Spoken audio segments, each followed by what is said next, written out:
In this video, we'll be looking at social groups and institutions. Now, we're underneath the topic of social groups and institutions, right? Now, first we must ask, what are social groups? A social group can be defined as a group that consists of two or more people. Now, this involves communication, interaction with each other, and as you know, they normally have the same interests. Now, social groups can be found in different areas or sections of society, right?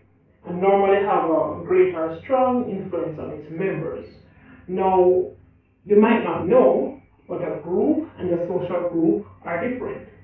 Say, for instance, you might have a group of teenagers who meet every Friday evening for studies with the aim of passing a test. Now, that would be considered a social group.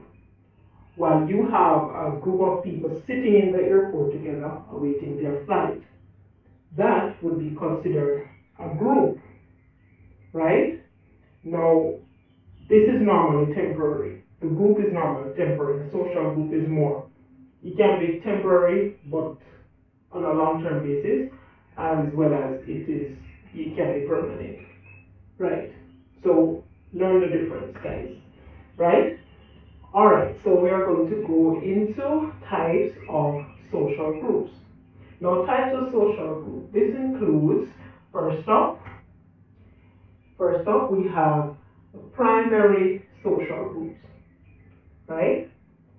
Second, we have the secondary social groups. Third, we have formal and informal groups, right? Now, we'll be looking in these in detail. So first up, we will be looking at primary social groups. Now, what is a primary social group really? Right? You might ask. Now, a primary social group, or it is normally small and more personal, right?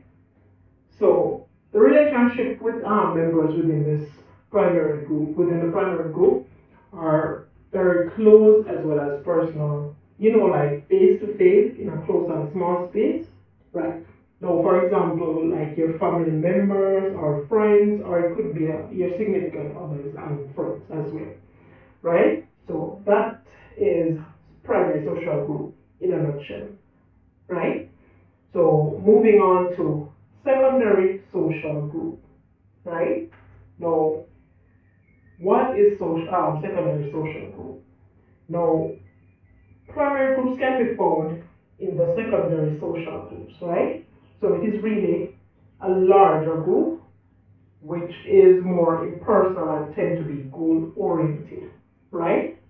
Now, relationships and interactions are less personal and more formal and are based more on mutual interest in the function of the group.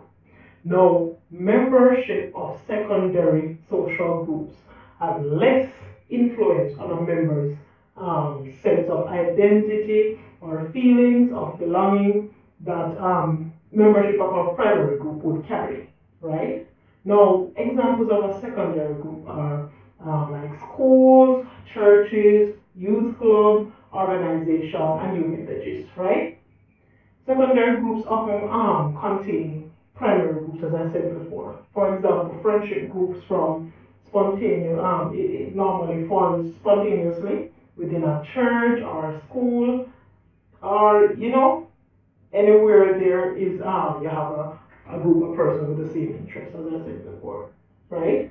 Now, in some circumstances, it is the relationships of members of these smaller primary groups that helps to keep the larger secondary group together, right?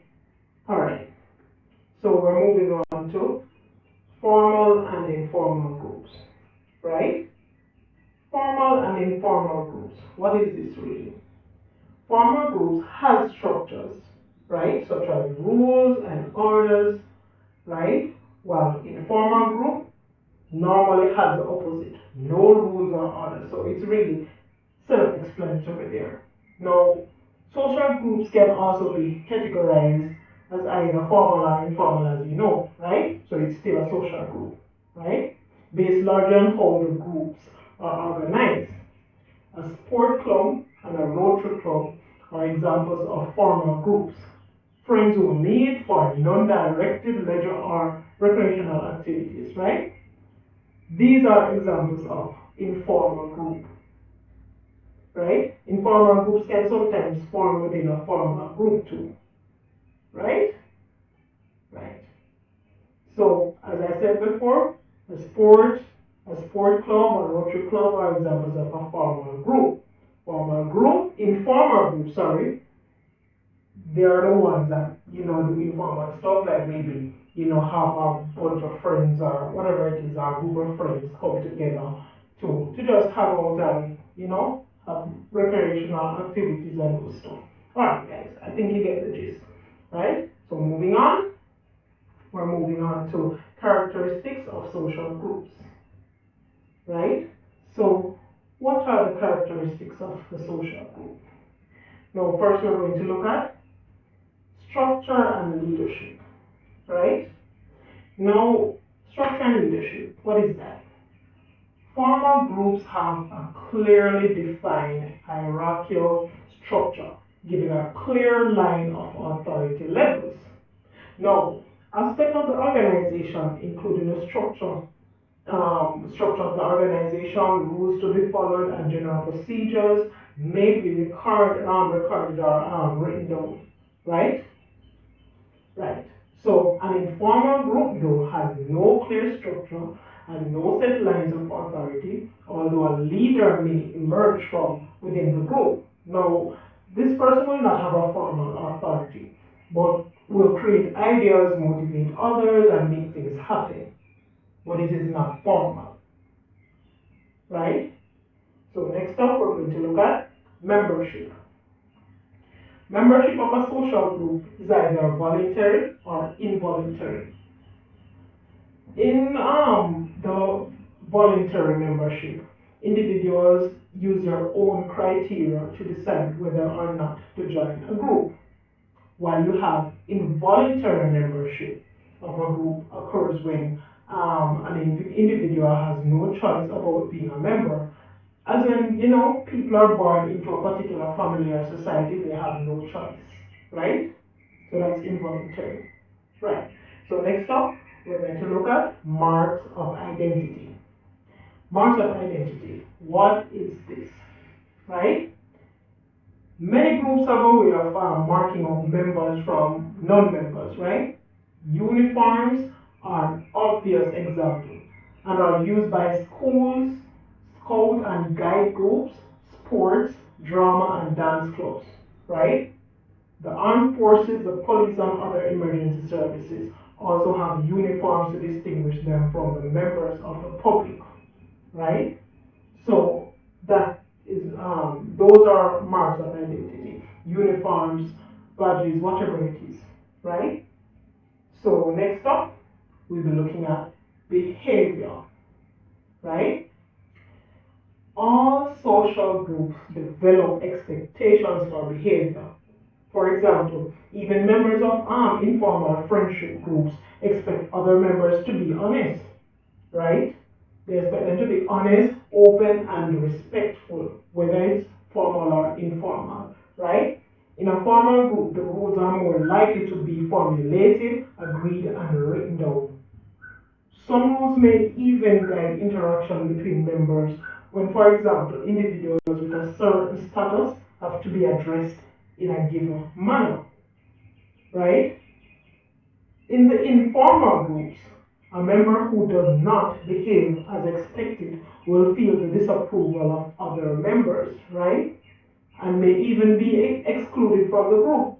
Formal groups have established procedures for dealing with the members who do not follow the rules, right? But informal doesn't really have that. They just, feel left out instead, right? So next up, we have common characteristics of members, right? Members of a group share a vision for what they hope the group will achieve. need which they hope will be met through membership of the group, interests which are the focus of the group, similar values which will be reflected in the activities of the group. So these are the common characteristics of members within a group, right? Now, moving on, next up we'll have special social groups. What are these? Special social groups. First up, we have the peer groups, right? Now, a peer group is made up from people who are of similar age, from similar backgrounds, who share experiences. Now, interests and values are very important within the peer group as well. Now, peer groups often consist of friends, but this is not always the case. Your class is a peer group, but this doesn't mean that all the class members are friends, right? So you get what the peer group is about. Right. So moving on. Next we have pressure groups. What are pressure groups? Alright. So pressure groups exist to influence public opinions or public policy. They usually promote an interest which goes beyond their membership. Examples of pressure groups can include those set up to lobby government to introduce a health measure, or such as smoking ban, or maybe to promote an end to a certain kind of discrimination, or to protect environmental sensitive areas, right? So those are pressure groups going out for people, right? Or going out for a certain cause, right? So next up, we'll have interest groups, right? Interest groups.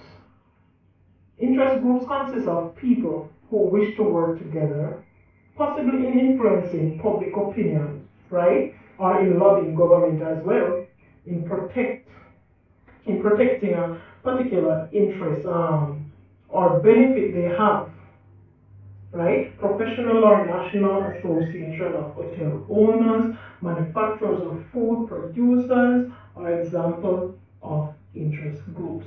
Now, these groups seek to promote cooperation among their members, right? Now, interest in the support for their particular sector of the economy and liaison with the relevant government departments and agencies. Now, as I said, interest group, meaning it's for their own self-interest and persons in within the same field, right? So that would be interest group. Now, here ended my video, right? Now, guys, I want to tell you thanks for everything that you have done for me, especially the ones who have subscribed. Now, that's it. As I said before, this is the end of my video. So I want to urge who have not subscribed as yet to do so. This is in order to know when I release a new video.